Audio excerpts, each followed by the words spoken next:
Huh. Watching Kyle's unboxing videos again? Yeah, he always finds the coolest... No way! A robot dog? Gotta ask where he got it. Or use your Samsung Galaxy S24 Ultra. Just draw a circle around the dog on your screen, and it shows you where to buy it right in the app. Whoa, I just learned a new trick. And that for once, I beat Kyle to the next big thing. Circle it, find it with the new Galaxy S24 Ultra and circle the search with Google. Get yours now at Samsung.com. Internet connection required. Results may vary based on visuals.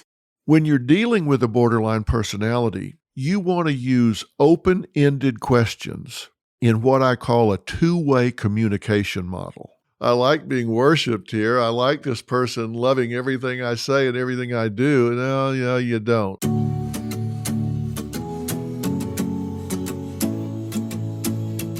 Well, good evening, everyone. Welcome back to Fill in the Blanks.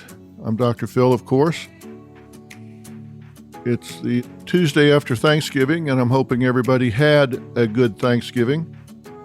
Let you know what I did over Thanksgiving. Robin and I were together with family. I'm sure all of you know that we have 2 boys and 2 daughter-in-laws and 3 grandchildren. Fortunately, we were able to be with family over the break, spend time together, and ate too much, of course, but that's okay. It was just one day and didn't feel too bad. Played tennis in the morning and then had kind of a late afternoon dinner and just got to spend time hanging out and being with each other. So we enjoyed it, and I hope you had time to connect with people in your life, whether it was in person or electronically or whatever.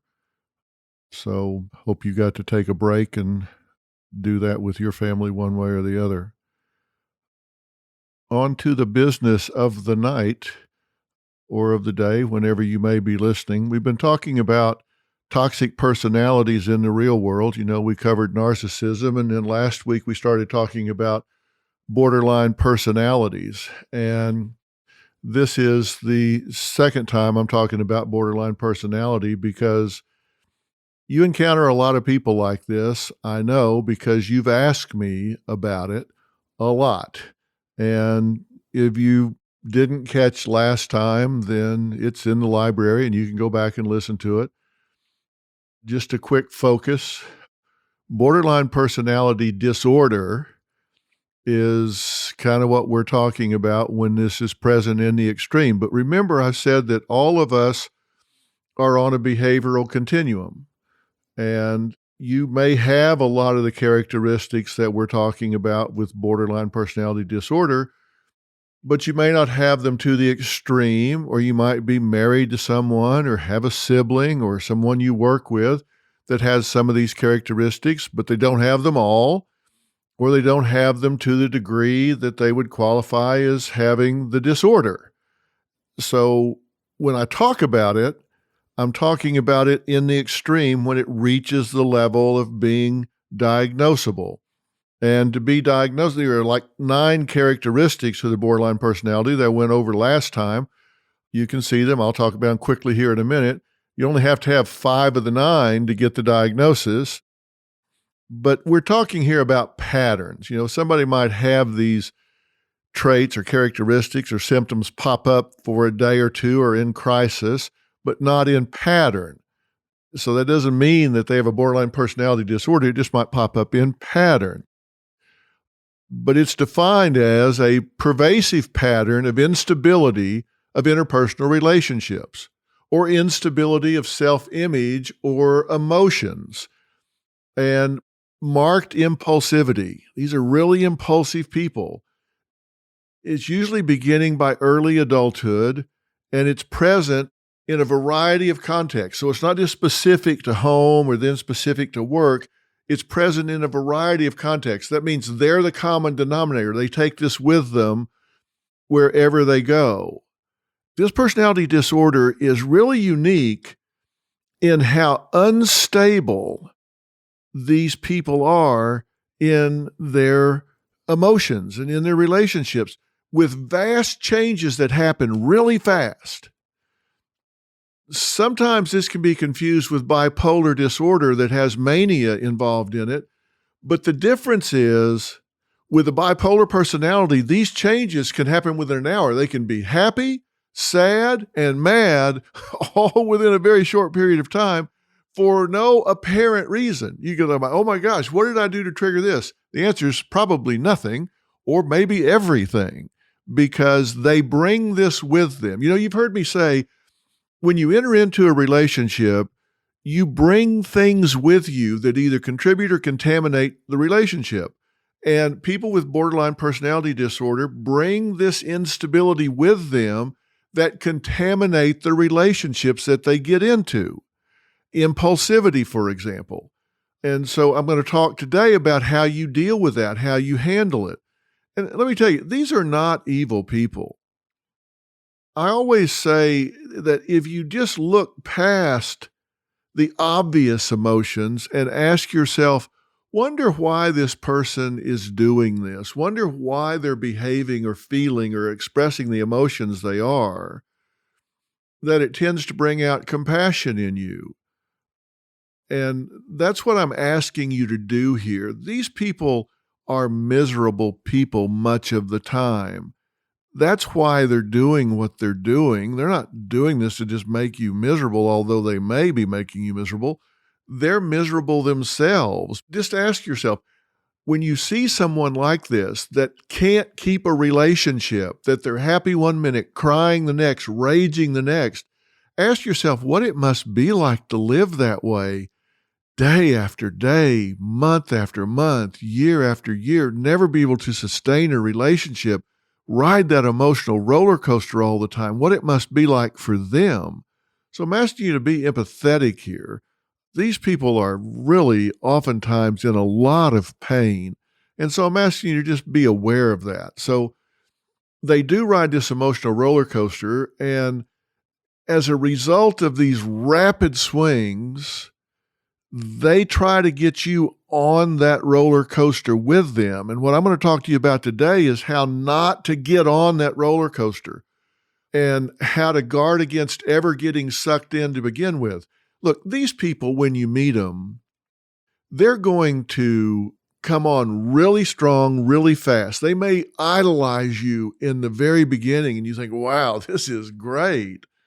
I mean, you're getting love bombed. This person is loving you up and they're telling you how great and intriguing and interesting and fascinating you are. But in a very short time, they're going to likely turn on you and talk about how you have ruined everything, ruined them, rejected them, hurt them. Why did you do this to me? Let me tell you, you don't want to sit on a pedestal. It's a long way to fall. And so one of the things you can do is resist them putting you up on that pedestal. It might seem like, oh, this is fun. I like being idolized.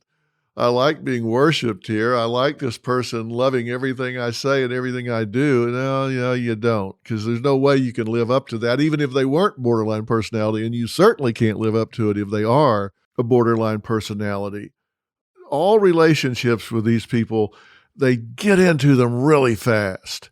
Everything moves real fast. They get deep into the relationship. They fall in love fast. They fall out of love fast. Look, people that live in the emotional extremes, and borderline personalities do this, they live in the emotional extremes. And people that live in the emotional extremes, either extremely happy or extremely sad, they also make extreme movements.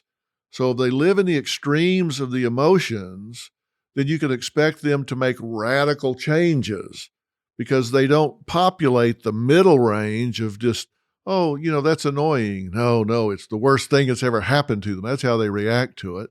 So people that live in the emotional extremes make radical moves to the other emotional extreme. So they may love you one minute and be so upset with you the next that it's just terrible for you and for them. Now, they also have the same roller coaster and confusion about how they feel with regard to themselves. As I said last week, you might even actually hear them say, I don't even know who I am anymore. Maybe they never did. There's an identity disturbance with these people. These are not folks that know who they are. And think about it. How do we know other people? You have an image of other people. You have formed an opinion of other people. And how do you do that? Well, it's the same way we form our self-image. You watch what people do, right? You watch what they do. Let's say you've got somebody that you work with, and maybe they are there 15 minutes early every day. And when you get there, they're always there. You can set your watch by them. They've got the place unlocked. They've got the lights on. They got the coffee going. They've turned on the music in the place. And you just know they're going to be there every day. And if they aren't there, you think, now something's wrong because this person is reliable as they can be. How do you assign reliability to them? How do you assign dependability to them? By watching them, and based on their patterns of behavior, you make attributions to them. You assign certain traits and characteristics to them based on your experience of them. That's really hard for borderline personality people to do because they aren't consistent. They observe themselves too, and they know, wow, I can't keep a relationship. All of my relationships are filled with drama. I feel abandoned every time I get in a relationship. Everybody seems to turn away from me. I can't trust anybody. I don't have feelings of intimacy. Every time I do, I get hurt. Why is that? Well, because things that you might let roll off your back, they take so personal and they exaggerate and blow out of proportion so bad that they do feel like everybody abandons them. Everybody doesn't abandon them, but you might call and say, hey, I'm really tired today. Can I take a rain check on dinner? We were going to go out to dinner tonight. Can I take a rain check? If a friend did that with you, you might say, sure, I understand. Let's do it tomorrow night or maybe this weekend. Not somebody with a borderline personality. To them, they go, oh, you don't care about me anymore. You don't like me anymore. You don't love me anymore. You're abandoning me. So they would take something like that, get very paranoid about it, and blow it way out of proportion. They don't have self-confidence. They don't know who they are. They don't know that they're worthy. So that really gets under their skin. They have what we call an identity disturbance. They're very unclear or shifting in their self-image. And so you'll see it in their sense of self. You'll see it in their style. They might come dressed in one style one day and a completely different one the next day. They might make radical changes in their hair. They might cut their hair off. They might dye their hair different colors. Radically different. So they'll change style, their fashion, their hair. They may even speak in different accents from one day to another. And you're going, oh, now, whoa. This is really strange because I know she's from Texas, but she's talking like she's from London. Well, she's not just playing a role. She's confused and she's searching for some identity, or he's playing a role. Maybe he's been influenced by somebody and he's behaving that way. And I'm saying he or she here because this affects both. I'm going to talk about some of the myths here in just a minute. I'm Katie Maloney, 37, a divorcee, and I'm out here falling in love every day with myself. And I'm Dana Cathan, 33, former needy mess, and delusional Leo, but I've never been happier. Never been happier. You know that. Good. The foundation of this podcast is for people who want to live their life unapologetically. It's a safe space for anyone who's going through a transition in their life or just dealing with the regular bullshit. It's a religion. We're not saying that we're looking to start a coven, but that might be why we started this podcast. But we're not saying that. Join our cult. Community. The coven. Religion. Okay, let's just stick with community. Listen to the podcast. Listen to the podcast. We also talked about last week that there are 4 subtypes here. Those that are discouraged and quiet, the really impulsive ones where that's the primary characteristic. These are the ones that are energetic and charismatic. They can also be very cold and hostile, but they're easily bored. They take high-risk behaviors. They're also the ones that are into self-mutilation sometimes and are at high risk for suicidal behavior. They're very resistant to treatment. There's the petulant. These are the ones that are angry. They feel very unworthy. They tend to have more eating disorders with this particular subgroup. And then there are the self-destructive. They're the bitter, self-hatred. These are the attention seekers. And talk about high-risk behaviors. These are the reckless drivers, drugs. They're promiscuous. A lot of eating disorders here. So there are 4 different types, and those are on the website, and I talked about them last week. Now, here's the thing that you need to understand about these folks. I said to approach them with some compassion, but boundaries. These folks don't experience this in isolation. There's a lot of what we call comorbidity. It occurs with a high frequency of anxiety, depression, eating disorders, as I mentioned just a few minutes ago, PTSD. It does occur with bipolar. It's often misdiagnosed, but they can have both. They can have changes that happen within the hour or within a day, and they can also be bipolar where there are cycles that take much longer to cycle around. Now, Dr. Perry Hoffman with the National Education Alliance for Borderline Personality Disorders made this observation, and I thought it was really interesting. She said, this is one of the disorders that really needs an interpersonal relationship to express itself most of the time.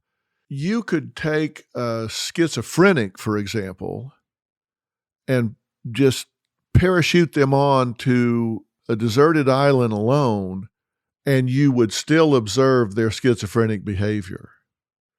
Let's say they had auditory or visual hallucinations. They would still have them on a deserted island by themselves. And you would be able to observe and see that if you had hidden cameras and you were monitoring them. The borderline personality disorder, you might not see nearly as readily because it's so relationship dependent.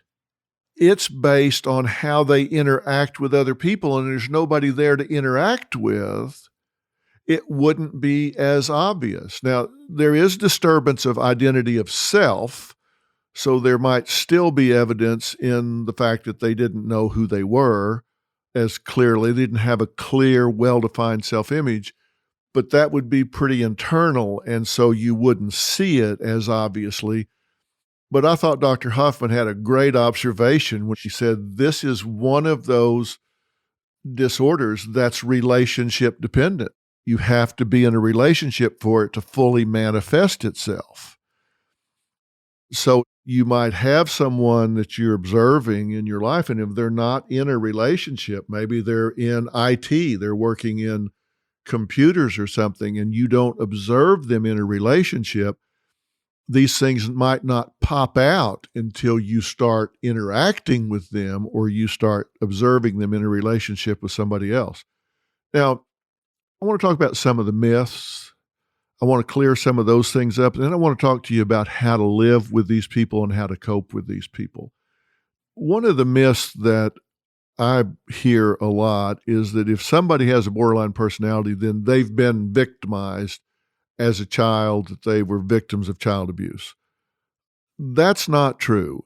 There is a high incidence of child abuse with borderline personality disorders, but the research tells us that it's more likely a combination of environmental factors, including childhood trauma.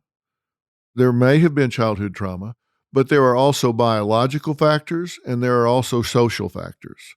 So it's not just that they were abused as a child that sets them up for borderline personality. There are other things that contribute to it as well. So it's not just that. And everyone that suffered childhood abuse doesn't become a borderline personality disorder. So neither is true. Not all borderline personality disorders were abused as a child, and not all people that were abused as children become borderline personality disorders. So there's not a one-to-one connection between the two.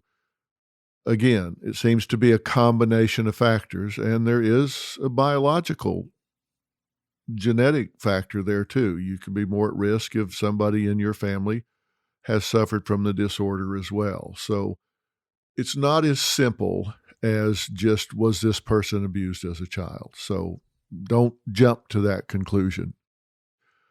One of the other myths, and this has been around a long time, and there are even some statistics to support it, but the statistics are misleading. And that is that this shows up only in women, or much, much more frequently in women than it does in men. But when you do careful study, the results show that it's about equal between men and women. Now, most of the research is based on the psychiatric population, and more women present for treatment than do men, and men are oftentimes diagnosed as having something else wrong with them. Men are often misdiagnosed as having depression or PTSD rather than borderline personality disorder. So there's an overrepresentation of women in the psychiatric population, not because there are more women that have psychiatric disorders, just they tend to present for treatment more, whereas men tend to be more stoic and resist treatment more. So they don't present themselves to be diagnosed. And then when they do present themselves, they are more frequently misdiagnosed for the comorbid things that show up with borderline personality. So don't anybody tell you, now this is just women. If you're dating someone, or you have a man in your life, brother, husband, father, some relative or coworker or whatever that's a man, and you think, boy, I tell you, he sure seems to have all the characteristics, or many of them, you may be exactly right, because this isn't just women. It's about 50-50 between men and women. The third myth I want to talk about is, this is not treatable. That's wrong. It is treatable. I mentioned last week that Dr. Linehan, who's one of the leading experts in borderline personality disorder, made the comment, if you ever show up, I'm paraphrasing her now, if you ever show up in the emergency room and you have the diagnosis of borderline personality disorder, don't mention it, because there's more stigma associated with borderline personality disorder than almost anything else. And if you tell some ER intern that you have borderline personality disorder, they're likely to go, oh, okay, I get it, and write you off and not take seriously what you have to say, because they know that you're impulsive. They know that you dramatize. They know that you take everything so personally and over exaggerate. So they're going to discount the things that you say. It's like the little boy that cried wolf. They're not going to listen to you when you have something really wrong with you. So she wasn't kidding when she said you probably don't want to lead with that, or you might not get taken very seriously, because people think it's a very serious disorder and one that you can't really help, that these people don't get better. And that's not true. It is treatable. And I've had a lot of questions from people that felt like they were raised by a parent that had a borderline personality disorder. They just had a lot of questions about, how does this affect me if I've been raised by someone like that? Have I been programmed? Dr. Phil, you said it wasn't just childhood trauma, it was also biological. Am I genetically programmed to have this? What have they done to me by me being raised by someone that has these traits and characteristics that you've been describing? What do I need to watch for? Am I likely to pass this along to my own kids? How do I stop this generational thing? There's a Dr. Cynthia Newman that's done a lot of research on how children of borderline personality disorders need to cope and what they need to watch for. Borderline personality disorder parents are often threatened by their very own children. And borderline personalities have a defense mechanism called splitting. It's a defense mechanism where they tend to see things black or white. It's either all good or all bad. There's no middle ground. It's called splitting. You can look it up and read about it. It's very interesting. But they put things in two categories. And remember, I said these people live in the emotional extremes. So if you're dealing with a borderline personality, one of their defense mechanisms is to categorize things in black or white. It's either all good or all bad. That's a way that they decide whether something is okay or it's not okay, and they write it off accordingly. And if they put you in the all bad category, you get written off. And they do that with their children. They could have one child that they decide is all good and the other child is all bad. And if you're the all bad, then you can feel written off by your parent. And the reason is you were written off by your parent because they put you in that category. And that's going to damage your self-worth. It's going to damage your self-esteem. You're not going to feel appreciated. Now, being raised by this kind of parent can cause the child to become anxious, confused, fearful, and untrusting. Why? Because their parent's not predictable.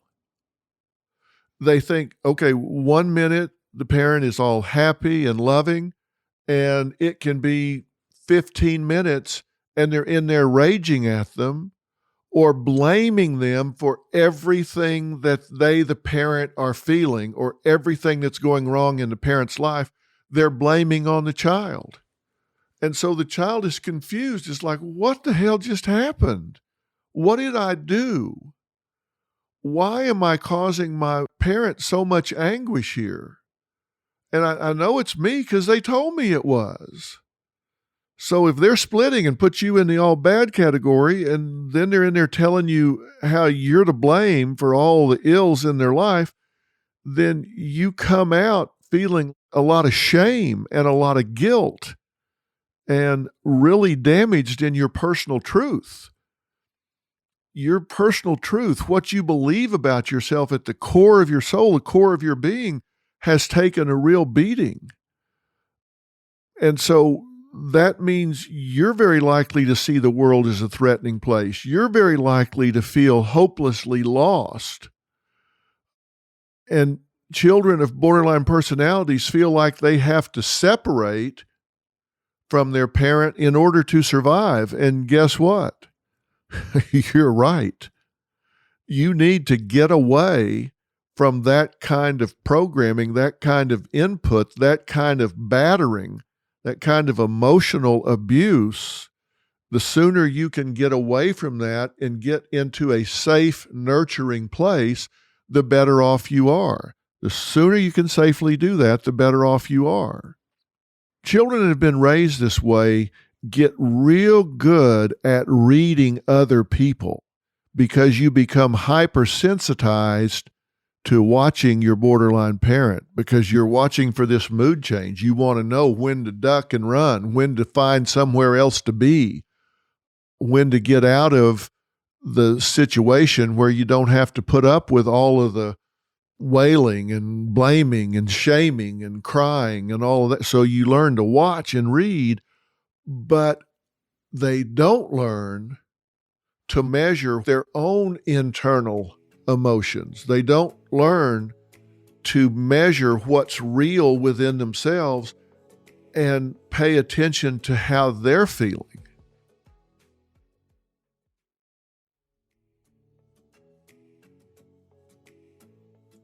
They don't label their own emotions. They don't realize, hey, I'm feeling a lot of shame here. And so they're real good at reading other people, but not real good at reading themselves. They do have strong feelings of shame. There's a lot of codependency there because they're reflecting this caregiver, this mother or father that's engaging them, sucking them in. Children find a hard time setting up boundaries, so they get sucked in by this instability terribly. And then, as I say, if you're on the bad side of that splitting, boy, it can be really, really tough. If you're living with a borderline personality parent, or you've been raised by a borderline personality parent, think about it. You'll spot these things if you look back now. They'll describe opportunities as being completely safe or total con. Don't go out with this person. Don't let them be your friend. They'll describe your friends as either evil and crooked or just absolute saints. These are just angels. They're just perfect. When they hear something, we've been through the pandemic, and you've got a lot of people talking about COVID and should you wear a mask or not? Should you get vaccinated or not? Should you quarantine or not? Et cetera, et cetera. In splitting, they're going to decide this is either a complete lie or it's the absolute gospel. They won't take it all in and weigh the preponderance of the evidence and make a decision based on the different facts, evaluate them carefully, thoughtfully, and make an informed decision. No.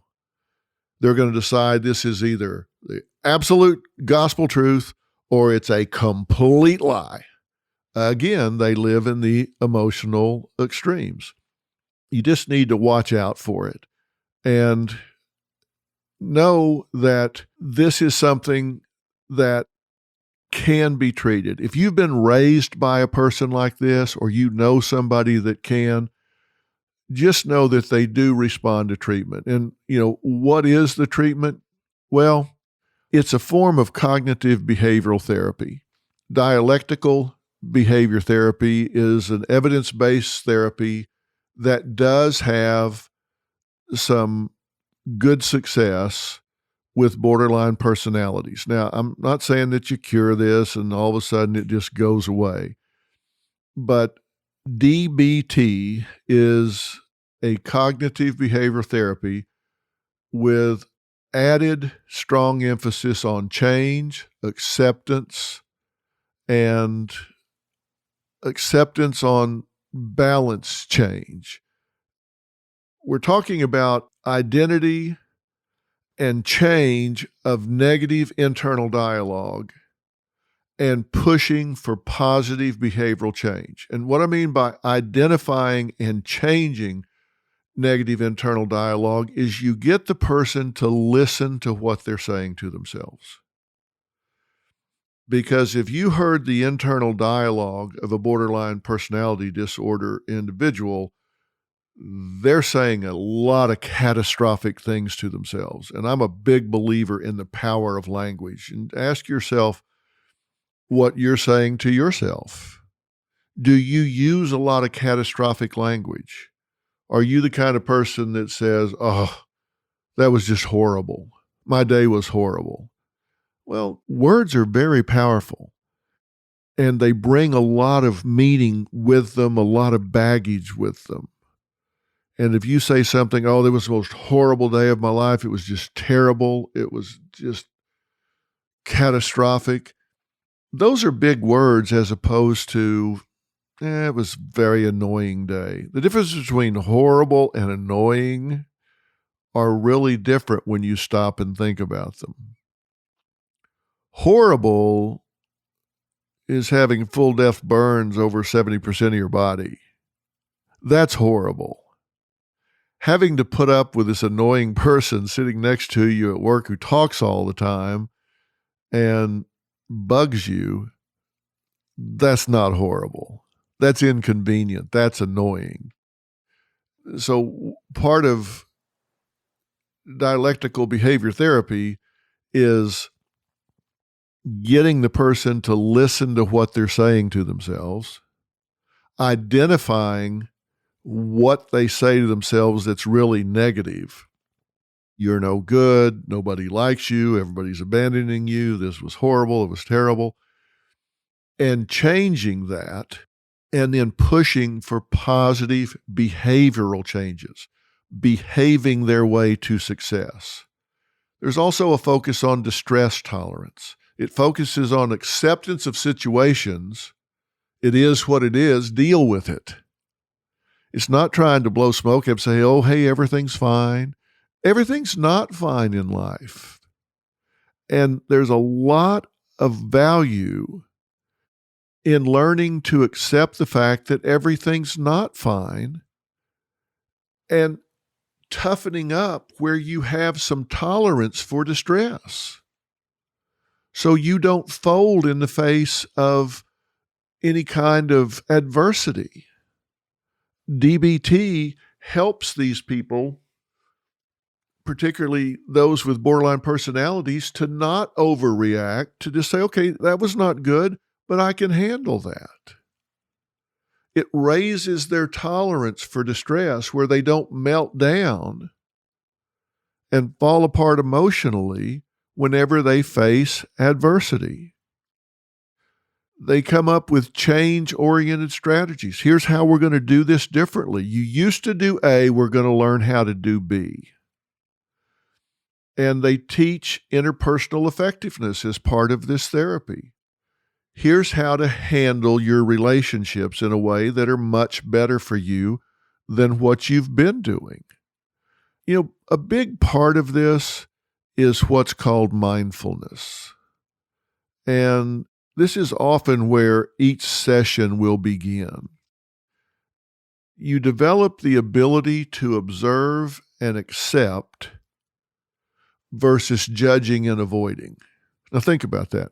Observe and accept what's going on in your life, in your relationships, at your job, at home. You observe it. Say, okay, I see what's going on here. And I'm going to learn to accept that instead of judge it and run from it. That's what I mean about distress tolerance. Mindfulness is a big part of this. Awareness of the moment. You live in the moment and you learn to accept it. You focus on the moment and accept your feelings, thoughts, and your body sensations and say, okay, I'm okay with this. I can live with this. And this is kind of a meditative exercise where body, behavior, emotional awareness without judgment. You might say, I get anxious when I come into a room because I'm so used to being rejected and abandoned that I get this anticipatory anxiety. Well, okay. All right, we're not telling you don't. What we're telling you is acknowledge that and learn to live with it. We're not trying to tell you to pretend that that doesn't happen. Then it happens, then okay, let's learn to observe that and accept it.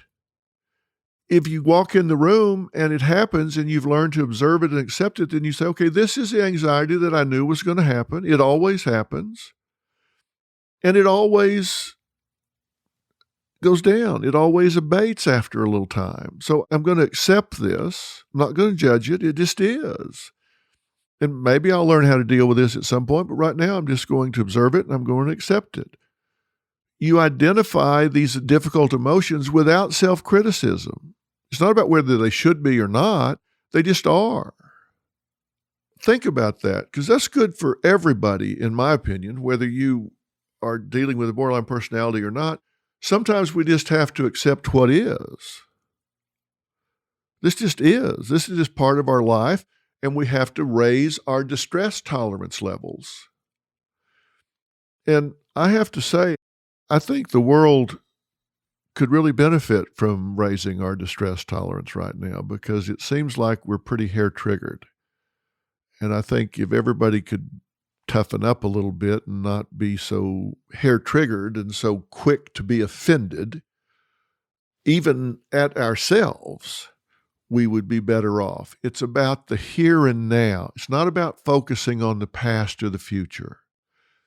It's not judging yourself for the past. You always do this. You've done this a million times. I'm so sick of you. No, we're not going there. We're not going to live in the past. You know, there's a reason that your rearview mirror is so small and your windshield is so big, because that rearview mirror focuses on what's behind you, and that windshield lets all the light into the moment of where you are right now. And that's what we want to focus on, is right now. Focusing on the moment really helps you get into stress reduction. So there is a way to teach borderline personality disorders to be less reactive and more accepting of themselves and others. And research tells us this is what's called an evidence-based therapy, meaning that there is evidence that this therapy does have positive results for those that have this disorder. Now, I want to talk about some do's and don'ts. Here are some do's. If you have borderline personality people in your life, or you are a borderline personality, do get educated. You do want to learn about this disorder. And the thing is, if you've got a laptop, iPad, smartphone, computer, you're walking around with a library. You know what a library is. It's a big building with books in it. We used to have to go there to get information. Now we can just kind of punch it up and read it. You want to educate yourself. Knowledge is power. And if you can educate yourself about this disorder, it will help you cope with it, whether it's you dealing with somebody else or dealing with yourself. You do want to get personal help or support because you have to take care of yourself. It's particularly important if you're living with someone that has borderline personality. And you may say, hey, Dr. Phil, you're my helpline. I don't have money to go to a therapist or whatever. Okay, maybe this is your education. And there are support groups out there. You can find them on the internet, people that live with borderline personalities, that were raised by borderline personalities. But the important thing is you've got to take care of yourself. When you're dealing with a borderline personality, you want to use open-ended questions in what I call a two-way communication model. Now, I'm going to take a minute to spend on this. You don't want to ask yes or no questions. You want to ask open-ended questions. And an example is you can say what you want them to hear you saying, but you need to finish it with, tell me what you hear me saying. Because if you don't, you have no idea how they've interpreted what you've said. You may say, hey, listen, I'm going to have to cancel our plans this weekend because my mom called and she's coming in town, so I'm going to have to entertain her this weekend. So is that okay? That's not an open-ended question because you're going to get a yes or no. Is that okay? Yes. You don't know what they heard you say, how they interpreted what you said. You may have said, hey, my mom's coming in this weekend, and so I'm going to need to spend time with her and have dinner for her Saturday night at the house instead of meeting you and going to a movie and dinner. Okay? Yes, sure. What they may have heard you say and how they may interpret that is, I'm tired of you. I don't want to spend time with you anymore. You're not good enough for me. I'm not going to spend any more time investing in you, and I'm leaving you like everybody else in your life has. Okay? You say, well, wait a minute, that's not what I said. No, but that's what they heard. And in a two-way communication model, there's a feedback loop where you say, tell me what you heard me say. And you may say, well, that's kind of offensive, isn't it? No, it's not. Just explain and then say, I'm going to take care of my mom this weekend, so tell me what you're hearing me say. If you said, do you understand, that would be yes or no. You've got to finish it with, tell me what you're hearing me say. Give me some feedback. And then they will reveal, well, I hear you saying that somebody's a lot more important to you than I am. Whoa, whoa, whoa, whoa, whoa. That's not what I said. This is about timing. My mother's coming in. I see you 52 weeks a year. I see her 2 weeks a year. So I need to spend time with her, and I'm going to really ask that you support that for me and not take that personal. I want you to understand that. Can you tell me what I'm feeling here? Can you tell me why I would say that to you? Get that feedback loop. It's two-way communication. That's very important. You do want to encourage responsibility. Don't fix everything for these people. You want to encourage responsibility. Do take threats seriously every single time you hear them from a borderline personality. If they make threats, I've had all this I can take, I don't even want to be in this world anymore. That's a veiled suicidal threat. Do take that seriously. The suicide prevention hotline is 1-800-273-8255, 1-800-273-8255, or 911. And you may think, look, they're just pulling my chain.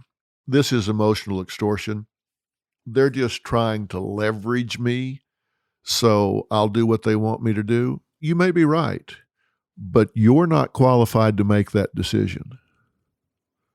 I'm not sure anybody is. It's a myth that people who talk about it don't do it. And I'll tell you what isn't a myth is that a lot of suicidal death is accidental. People didn't really mean to kill themselves. It was really a cry for help. It was really a manipulation, but they miscalculated how quickly the drugs acted or how dangerous what they were doing was in terms of driving or using a hose to pump carbon monoxide into a car or whatever. They just miscalculated the lethality of what they were doing. Or they were going to call you to come rescue them, and whoops, you didn't pick up. They got voicemail, so they were going to call back in a minute, but then they got too groggy and dropped their phone.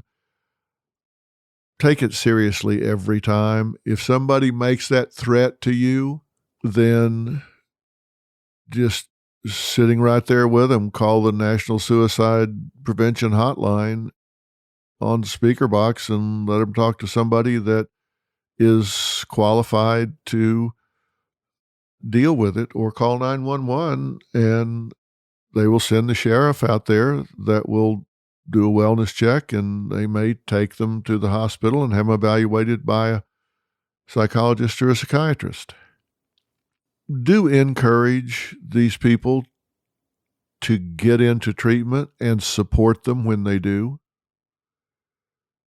You want to get educated, but you also want to get help for others. Do set boundaries. It's really important that you set boundaries because they will pull you in and pull you down. And do try to manage your response because they are going to blame you. There are 3 C's you need to hang on to here. You didn't cause it, you can't cure it, and you can't control it. So know that. This is above your pay grade. The 3 C's. You didn't cause it, you can't cure it, you can't control it. You have to manage your response here. You can't go into the shame tent. You can't go into the guilt tent when they put that guilt trip on you because you didn't cause this. And don't burden yourself with fixing it. You're not the one to fix it. I said it will respond to treatment, but you heard me describe DBT. These are highly trained professionals that conduct this type therapy that helps these people if they're willing to get the help. And you're not qualified to do that. Now, it's really important that you keep yourself separate from this because, I mentioned that there were 4 types of the borderline personality: the discouraged or quiet, impulsive, petulant, and self-destructive. But there's something that's common to all 4 of these types, and that is there's a relationship dynamic that goes on. There's someone that's primary and somebody that's secondary. And there's the borderline primary and the borderline secondary. In families, for example, the parents are usually primary and the kids are secondary. At work, the roles aren't always as clear. I've seen primary borderline behavior in someone that might be reporting to you as their supervisor. And I've then seen the boss actually being secondary, the one that's being manipulated.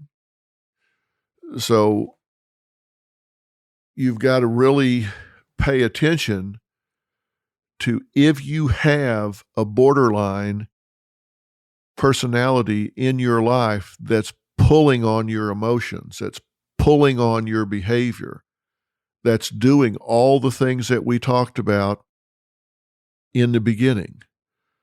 These people that have these rapid changes, this impulsivity, this overreactivity, they're just roller coasters emotionally.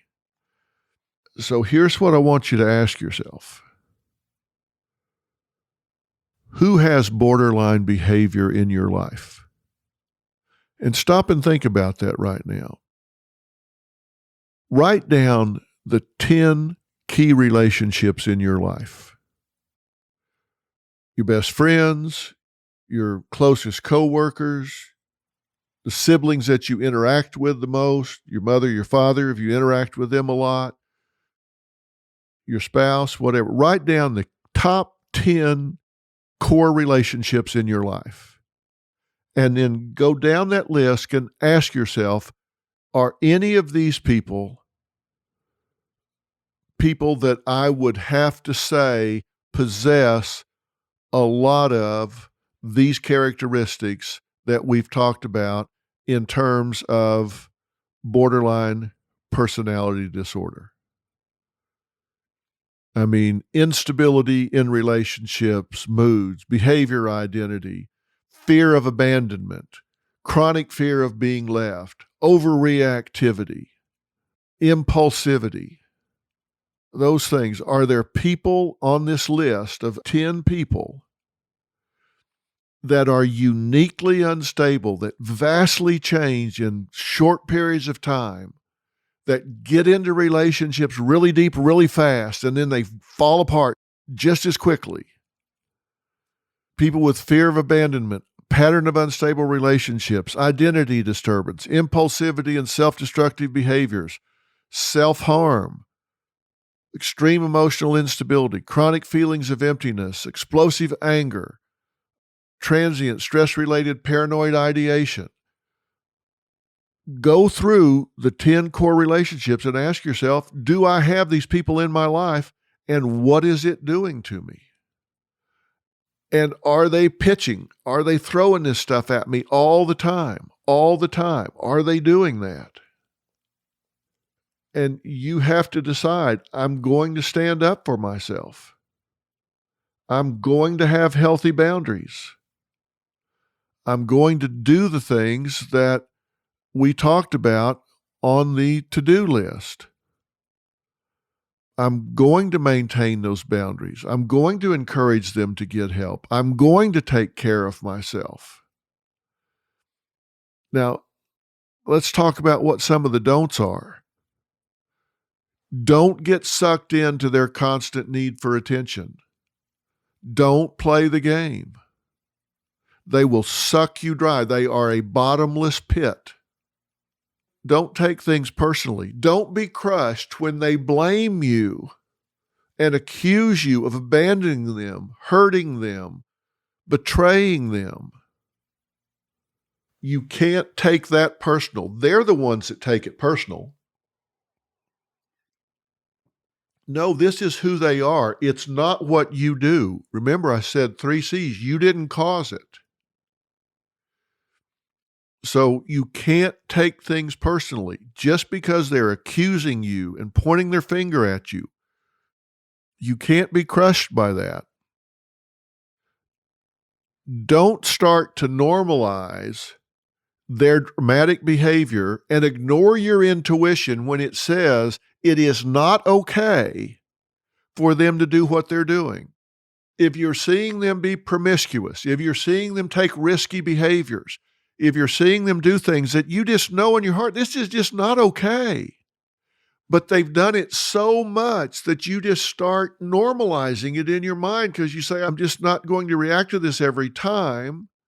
So I just start accepting it as it's just normal. It's just who they are. It is who they are, but it isn't normal. So don't start to normalize their dramatic behavior. It's not okay if he goes out and sleeps with a different girl every 3 days because he gets so deep into relationships so fast that he actually avoids intimacy. It's not okay if she's promiscuous and sleeps with everybody she meets. That's not okay for him or her. It's not okay if they're doing risky behavior, drugs, alcohol, driving under the influence. Those things are not okay. Those are high risk behaviors that puts them in jeopardy because they don't value themselves. Do not allow boundary crossing. When you put up a boundary and you say, okay, we're not going there, we're stopping right here, you're not going to call me at 3:00 in the morning with your drama. Don't allow it. Don't always go the extra mile and be that go-to person for them to vent with. Don't be the one that they call every single time. And you may say, look, I want to be a good friend. I've known them since the 3rd grade. I want to be there for them. No, you're enabling them. You don't want to do that. Don't believe they're going to snap out of it. I don't care what they say.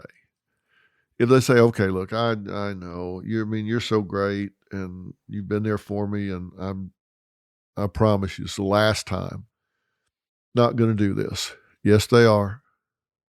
They're not going to snap out of it. And you can wear yourself out. You can get up at 3 a.m. You can sit up with them and cry till sunlight. You can assure them 1,000 times that you're not betraying them, that you do love them. They're not going to change. They're not going to change because you can't fix it. They need professional help. Encourage that. Support that when they do it. Now, I don't want to contradict myself because I said don't get sucked into their constant need for attention and validation. Don't play that game. Make it very clear that you love this person. Make it very clear how you feel, that you're there for them, that you love them. But once you've made that clear, you don't need to tell them 10,000 times. This is like someone with an eating disorder, which is very common in borderline personalities, constantly asking their mate or their mom or their dad, do I look fat today? As soon as you start playing that game, they'll ask you 1,000 times. Why? Because they want reassurance. And you think, well, if I tell them no, then they'll relax and not be so focused on it. No, they won't. What they want you to do is tell them again in 3 minutes that they don't look fat today. They get addicted to the reassurance. And then they stop believing you. And now they need more. You can't fix this. They're not going to snap out of it. They're not going to grow out of it. They're not going to snap out of it. They're going to improve with qualified treatment. And it's going to take time, and it's not going to be all or none. They're going to make some progress if they get in treatment and they stick with it. They're going to improve in some areas for a while, then maybe some other areas for a while. Then they're going to have difficulties, and then they're going to have to really work at it some more. Maybe if it's a spouse, couples therapy will be appropriate. But make this list of 10 people, go down it, and see if you have people in your life that have these traits and characteristics. Now, I'm not asking you to self-diagnose. I'm not asking you to play diagnostician. I'm just asking you to look and see if you feel like these behaviors are present in your life and you need to set boundaries. That's what I'm asking you to do. Do you need to set boundaries? And if you need to set boundaries, then that's the thing that you need to do. Now, there's a whole lot more that I could go into with this. There's something called the Karpman drama triangle about being persecutor, rescuer, victim, and how you get caught in this loop. Look, I'm not trying to conduct a college course here. I'm just trying to tell you that this personality disorder exists. There's like 18 million people in the country that have this disorder. You may encounter people that have this in whole or part. And if you do, then I just want you to be prepared to recognize it and know what you need to do to protect yourself. You need to take care of yourself. Now, you may need to listen to this a couple of times because I've thrown a lot of information and a lot of data at you. But the whole purpose of this is for you to protect yourself. And two of the most predatory personality disorders are the narcissist and the bipolar disorder. That's why I've started with these, because these are the people that you need to recognize and protect yourself against the most. So if you need to listen to these over and over so you recognize it and not get manipulated and victimized by it, then do so. That's the only reason I'm doing this, is because you've asked for this information. So please, please, please do so. Now, I'm probably going to put some shorter versions answering some of your questions up for you guys to listen to instead of devoting an entire podcast to it. Like, how do you break up with these people? What if you're in a divorce situation with these people? What do you say to your kids if you are a borderline parent? You recognize that now and you want to try to repair some of the damage that may have been done. I'll answer all those questions because I've been getting them emailed to me. I'll probably put those up in some shorter versions of the top 10 questions about borderline personality or top 10 questions about narcissism. Maybe I'll put those up and answer them. Look, I'm not the repository of all knowledge. I don't know all the answers to all the questions, but I'm a good researcher and I have a good, solid, fundamental understanding of these personality disorders. And then I go get the information I need from the people that are vertically developed in this area that have spent their whole career on this one particular disorder. I talk to them, I call them, I visit with them, I read their research, and I'm translating it and passing it on to you. And I'm really enjoying doing this, and I hope you're enjoying listening and watching and learning. So again, I hope you had a good Thanksgiving. I'll talk to you soon. Take care.